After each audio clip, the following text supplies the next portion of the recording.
gente consiga disponibilizar esse material posteriormente, tá? Então, eu quero começar me apresentando. Boa tarde, eu sou Karine, engenheira de segurança de trabalho aqui do IFAL, e trabalho junto com a Vanessa, tenho a honra de compartilhar o meu dia a dia com a Vanessa, que é a nossa palestrante de hoje. Hoje a gente vai bater um papo sobre ergonomia nesse nosso novo ambiente de trabalho, que é a nossa casa, né? A gente tem aí algumas vantagens, algumas desvantagens, alguns empecilhos também. E aí a Vanessa vai trazer algumas dicas práticas para que a gente consiga aplicar na nossa casa e tornar o nosso ambiente de trabalho mais agradável, mais salubre.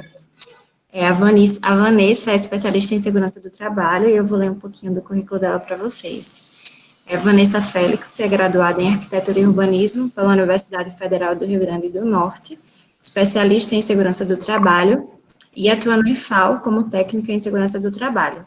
Durante a fala da Vanessa, se vocês tiverem qualquer tipo de dúvida, vocês podem mandar para a gente aqui através dos comentários, que no final a gente responde as dúvidas que forem surgindo. Então, eu passo a bola para você, Vanessa. Boa tarde a todos. Tá todo mundo me ouvindo bem? Tá me ouvindo? Tá sim, tá ótimo, Vanessa. Tá joia. Boa tarde a todos. Como muito bem fui apresentada pela minha amiga Karine, com quem compartilho o meu dia a dia de trabalho no IFAL, também tenho a honra de trabalhar com você. Sou a Vanessa e atualmente faço parte do quadro de servidores do IFAL, como técnica de segurança do trabalho, no setor do CIAS, que é bastante conhecido por todos vocês. Como o evento é direcionado exclusivamente a nós, servidores, em virtude da comemoração do Dia do Servidor Público, que acontece no dia 28 de outubro, primeiramente eu gostaria de parabenizar a todos nós que nos empenhamos na missão de servir com responsabilidade, comprometimento e postura ética o exercício da função pública. Então, parabéns para todos nós. Pode passar, Jorge. Bom, mas eu estou aqui hoje para compartilhar com vocês algumas dicas sobre ergonomia no home office, já que o atual contexto da pandemia da Covid-19 praticamente nos obrigou, pelo menos a grande maioria de nós, a trabalhar a partir de casa, viabilizando a continuidade das nossas atividades de forma remota. Nesse sentido, diante desse cenário, e partindo-se da ideia de que não há distinção entre o trabalho realizado no estabelecimento do empregador e o trabalho realizado dentro de casa, no âmbito domiciliar, o ideal é que a gente possa criar um ambiente, ou adaptar um ambiente, dentro da nossa casa, que possa proporcionar níveis equivalentes de produtividade e de qualidade de vida. Pode passar, Jorge. Então, vamos lá. Para quem está trabalhando em casa, a primeira dica é escolher um ambiente que possa ser usado exclusivamente como escritório. O ideal é que ele não seja utilizado por outras pessoas no momento em que você estiver trabalhando, dando o máximo de privacidade que você precisa. Vanessa, mas aqui em casa está difícil, tem muita gente, é impossível estar em um canto da casa sozinho, meus filhos querem estar comigo o tempo todo. É verdade, gente, eu sei bem o que é isso. Eu tenho filhos e passo por isso também. Eu sei que nem tudo o que eu vou sugerir aqui vai poder ser colocado em prática. Por isso que eu sempre vou usar o termo, o ideal é que. Então, você vai fazer o que estiver ao seu alcance, dentro das suas possibilidades. Nesse caso, o que você pode fazer é conversar com a sua família antes, orientando que você está em horário de trabalho e não deve ser interrompido. Para os pais que têm crianças em casa, é importante interagir com elas durante as pausas que forem feitas, mas sobre essas pausas eu vou falar um pouquinho mais adiante, tá? Para quem gosta de passar o dia de pijama, deve resistir à tentação de trabalhar com esse tipo de roupa, certo? Porque o nosso cérebro, ele precisa entender que é hora de trabalhar e não de descansar ou de relaxar. Então, você deve se arrumar como se você estivesse indo trabalhar mesmo. Toma um banho para despertar, veste uma roupa adequada para o ambiente de trabalho, mesmo porque muitas vezes a gente tem reuniões online, né?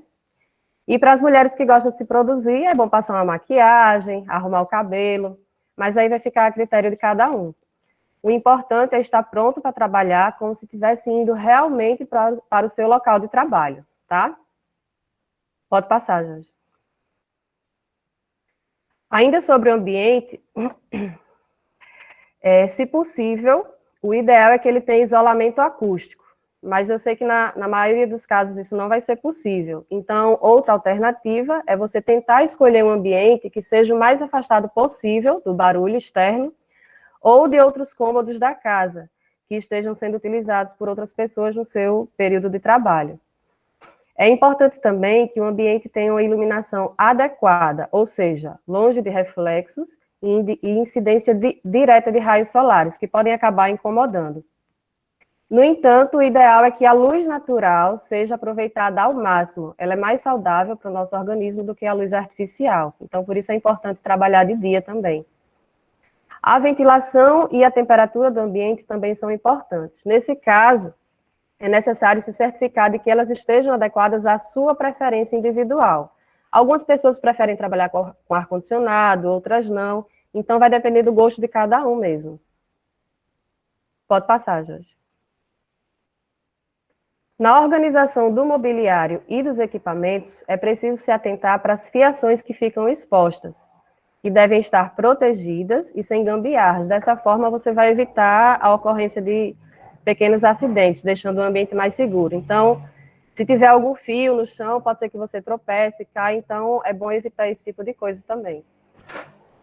Outro ponto importante diz respeito ao posicionamento dos materiais utilizados com mais frequência durante o seu turno de trabalho. Eles devem estar sempre ao alcance das suas mãos. Mas por que isso? Isso evita que você se movimente muito e comprometa a sua postura. E, além disso, pode prejudicar o seu raciocínio também com tantas interrupções. Quanto ao posicionamento da mesa, ela deve ser disposta perpendicularmente à janela, ou seja, você deve evitar ficar de frente para a janela ou de costas para ela, assim você vai evitar o ofuscamento, certo? Pode passar. Agora as dicas, elas são voltadas para a organização da mesa de trabalho. E eu vou frisar bem, viu, minha gente? Mesa de trabalho. É muito comum entre quem trabalha em casa escolher sentar no sofá ou deitar na cama, adotando posições que julgue mais confortáveis na hora de realizar as atividades diárias. E, logicamente, essas não são boas opções para a postura, podendo até trazer consequências sérias para a saúde física do seu corpo. Então, podem considerar essa como uma dica primordial, não trabalhar sentado no sofá, nem deitado na cama. Em seguida, o que você deve fazer é escolher uma mesa que tenha a borda arredondada, evitando o uso de mesas que possuem quinas vivas, ou seja, aquele ângulozinho reto, né, que pode acabar causando pequenos acidentes. Quem nunca se machucou numa quina dessa, né?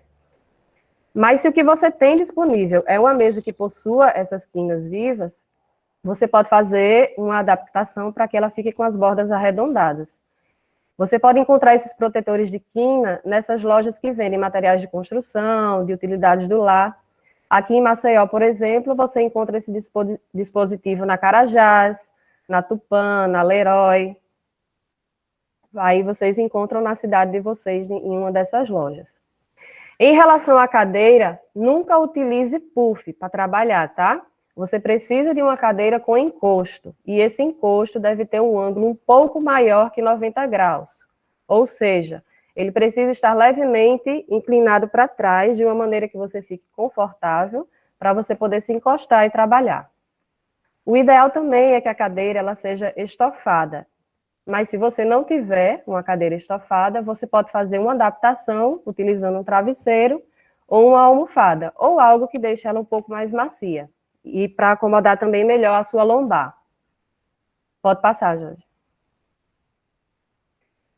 Depois de escolher e adaptar o mobiliário, é hora de você corrigir a sua postura. É essencial que você adote uma boa postura de trabalho, com o pescoço alinhado, de forma que a coluna permaneça sempre ereta. Nunca fique corcunda, nunca fique abaixado, sempre com a coluna ereta, certo? Muitos de vocês vão ter em casa aquela cadeira do tipo escritório, com 5 rodinhas. Elas têm pelo menos um tipo de ajuste, que é o da altura do assento. Ele é feito por meio de uma alavanca que fica embaixo do assento. Eu acho que todos vocês já devem ter visto isso, né? Quem tem esse tipo de cadeira. Então, você dá uma observada lá, se tem essa alavanca, e normalmente é assim que você vai fazer o ajuste da altura. Mas aí, como é que eu faço essa regulagem, Vanessa? primeiro, o que é que você vai fazer? Você vai posicionar o seu antebraço em cima da mesa, que você está usando para trabalhar, lógico, e vai observar qual é o ângulo que o seu cotovelo vai formar. E esse ângulo tem que ser de aproximadamente 90 graus. Ele pode ser um pouquinho mais que isso, mas de preferência que não seja muito maior do que isso, ok? Depois que você fizer esse ajuste do ângulo do antebraço sobre a mesa, você vai precisar observar se os seus pés estão encostados no chão.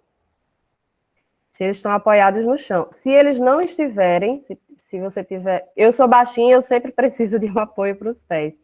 Então, se vocês não estiverem, vocês vão precisar ou de um banquinho, ou de uma caixa de sapato, ou de qualquer outro objeto que possa servir de apoio para os pés.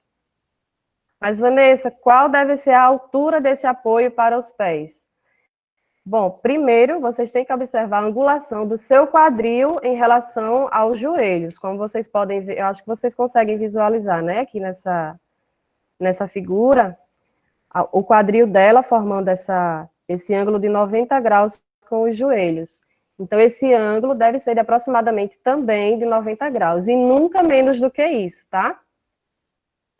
É importante também, para quem passa muito tempo sentado de frente para o computador, evitar cruzar as pernas, porque essa prática ela pode comprometer a circulação e provocar inchaço, contribuindo para o cansaço e a formação de varizes. Pode passar, Jorge. A posição do computador também é um fator super importante para você poder manter uma postura adequada durante o período em que você estiver trabalhando. Então, como é que você vai fazer? Olhando para frente, você precisa observar o topo do seu monitor, certo?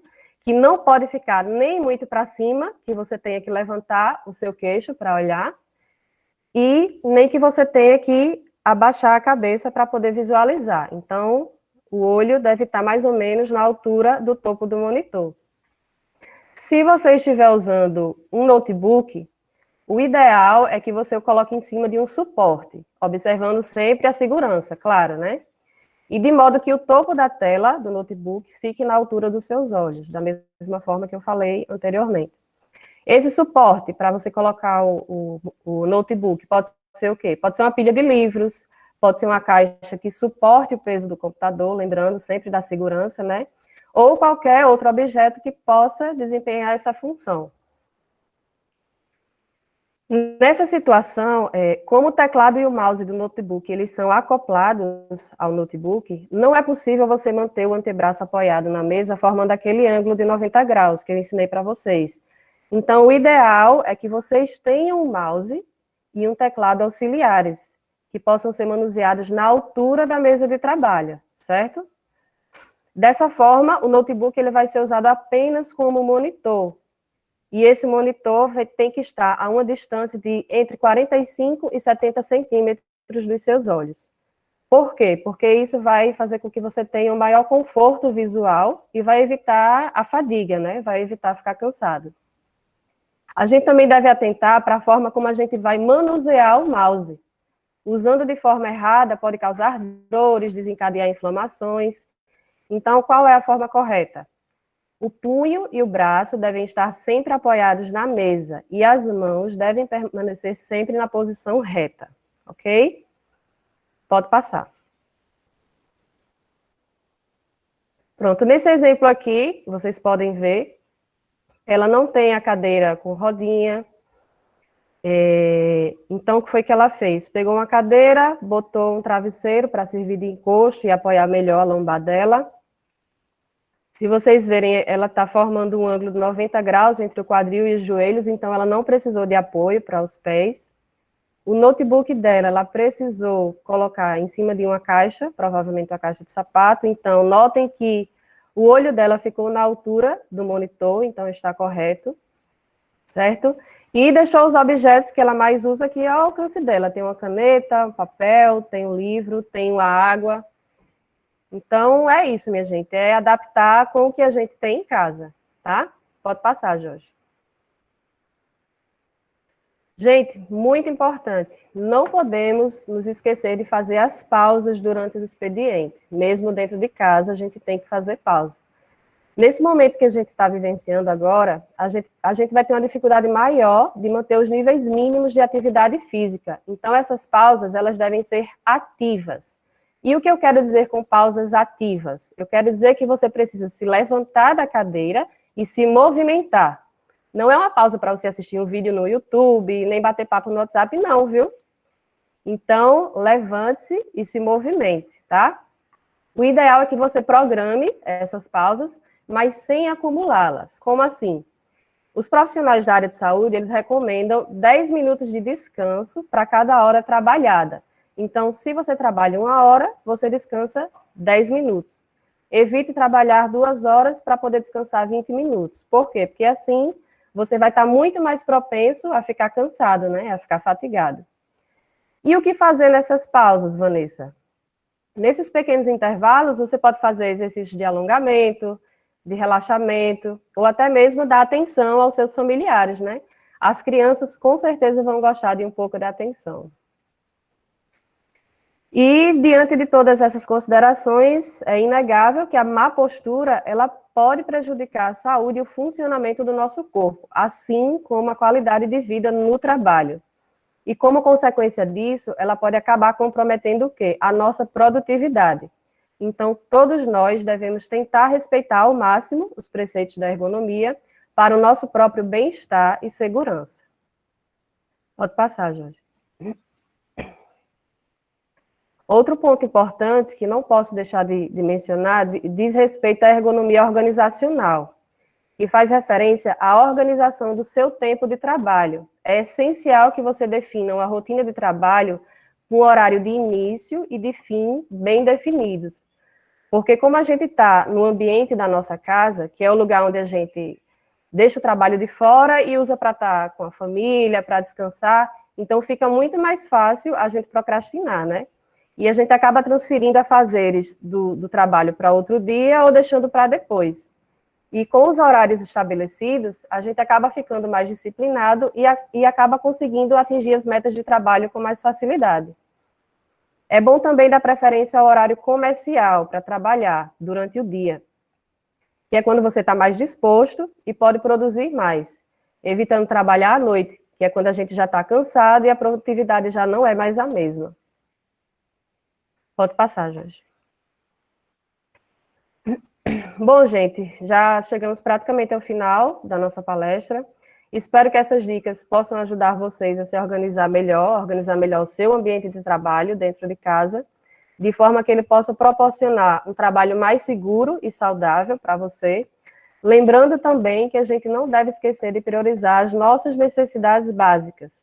Nós devemos nos alimentar bem, manter rotinas regulares de sono, praticar atividades físicas e fazer atividades que nos deem prazer e ânimo durante os horários de descanso e de lazer. Portanto, cuidem da sua saúde física e mental. É isso, obrigada. Valeu, Vanessa, muito obrigada. Achei ótima a apresentação, bem didática, né? Cheia de dicas para a gente aplicar no nosso dia a dia com coisas que a gente tem dentro de casa. A gente não teve perguntas. O Lucas mencionou aqui uma indicação de suporte para notebook. Acho interessante e legal, a gente dar uma olhadinha para quem ainda não viu, ele colocou lá na parte dos comentários. E aí a gente abre aqui para as perguntas, quem tiver alguma dúvida, quiser fazer algum comentário, a gente está à disposição para responder.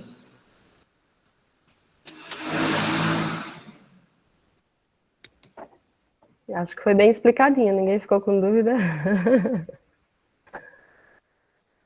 Aqui no CIAS, estão perguntando sobre aqueles suportes para punho de mouse. Serve para algo? Sim, serve sim, para a gente realmente apoiar o nosso punho no suporte. Tanto é que é bom a gente fazer alguns alongamentos durante essas pausas, né? Alongamentos para punho são bem importantes para a gente fazer, porque quando a gente fica com a mão paradinha, nessa mesma posição, causa um desgaste e uma fadiga, né?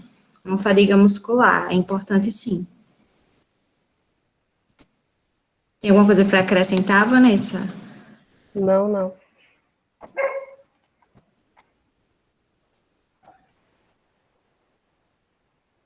Professor Davidson está perguntando sobre o suporte para os pés. Serve sim, Vanessa quer responder. Vanessa, inclusive, comentou sobre isso na apresentação. Posso falar.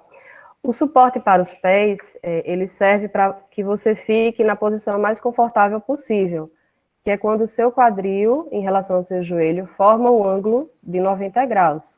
Geralmente, quem vai usar esse suporte são as pessoas mais baixinhas, que quando sentam e ficam na posição correta, não conseguem alcançar o chão, então precisam de um suporte para não ficar na ponta dos pés, ou sem encostar os pés no chão. Só que esse suporte você pode usar livro, pode usar caixa de sapato, e a altura, o que vai definir a altura dele é exatamente essa angulação entre o seu quadril e o seu joelho, que deve ser de aproximadamente 90 graus. A Paulette está perguntando aqui do ângulo do cotovelo na mesa. Pode ser maior e não menor que 90 graus? É isso, Paulette. Quando a gente deixa o nosso cotovelo numa angulação menor que 90 graus, a gente força mais as nossas articulações. Mas ele só pode ser um pouquinho maior também que 90 graus, não pode ser muito, não. O ideal é que seja o mais próximo possível dos 90 graus. Isso, o professor Davidson está perguntando se suspender as pernas ajuda a relaxar, se é indicado. A gente tem aquela pausa indicada de 10 minutos a cada 1 hora, que a gente precisa se levantar e se movimentar. Então, eu acho que, se você acha legal suspender as pernas, eu acho que deve relaxar, sim. Mas o ideal é que você se levante, dê uma caminhada, faça uns alongamentos nessa pausa de 10 minutos, a cada 1 hora trabalhada. Isso.